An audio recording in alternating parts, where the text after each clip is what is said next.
தட்டை, சீடை, முறுக்கு, ரிப்பன் பக்கோடா, அதிரசம், என்ன வேணாலும் செய்யுங்க. ஒரே ஒரு 5 லிட்டர் இதய மந்த்ரா கடல் எண்ணெய் பேக் ஒரு மாசம் முழுசுக்கும் அத்தனை சமையல் முடிச்சு விடலாம். இதய மந்த்ரா.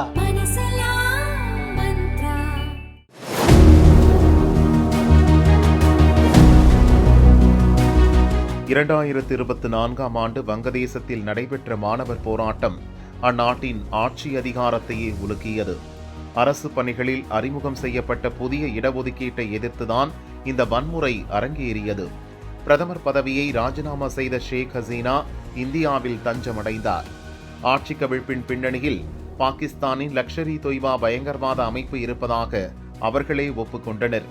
இந்நிலையில் வங்கதேச போராட்டத்தில் பங்கேற்ற ஒருவரின் பெயர் மேற்கு வங்க மாநில வாக்காளர் பட்டியலில் இடம்பெற்றுள்ளது சர்ச்சையை ஏற்படுத்தியுள்ளது.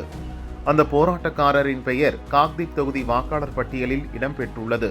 இந்த தொகுதி தெற்கு 24 ஃபர்கானஸ் மாவட்டத்தில் உள்ளது. அவரின் பெயர் நியூட்டன் தாஸ். இவர் 2024 ஆண்டு வங்கதேசத்தில் மாணவர் அமைப்பினர் நடத்திய போராட்டத்தில் மையப்புள்ளியாக இருந்தவர். அந்நாட்டு பிரதமர் ஷேக் ஹசீனா ராஜினாமா செய்துவிட்டு நாட்டை விட்டு ஓட இந்த போராட்டமே முக்கிய காரணமாக இருந்தது. ஆனால் மேற்கு வங்கத்தில் தமக்கு ஓட்டுரிமை உள்ளது குறித்து நியூட்டன் தாஸ் வீடியோ வழியாக ஒரு விளக்கம் அளித்துள்ளார். அவர் கூறுகையில், 2024 ஆண்டு எனது மூதாதையர்களின் சொத்து விவகாரம் தொடர்பாக வங்கதேசம் சென்றேன். எதிர்பாராத விதமாக மாணவர்கள் போராட்டத்தில் சிக்கிக் கொண்டேன். காக்திப் தொகுதியில் 2014 ஆண்டு முதல் வாக்காளராக இருக்கிறேன்.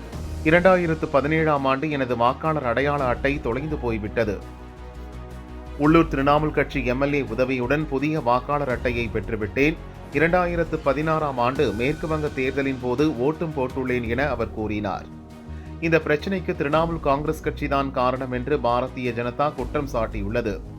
வங்கதேசத்தைச் சேர்ந்த ஆயிரக்கணக்கான பேரை மேற்கு வங்க வாக்காளர் பட்டியலில் திரிணாமுல் காங்கிரஸ் கட்சியினர் சேர்த்துள்ளதற்கு இந்த சம்பவமே சாட்சி என அம்மாநில பாரதிய ஜனதா தலைவர் சுகந்த மஜும்தார் கூறினார்.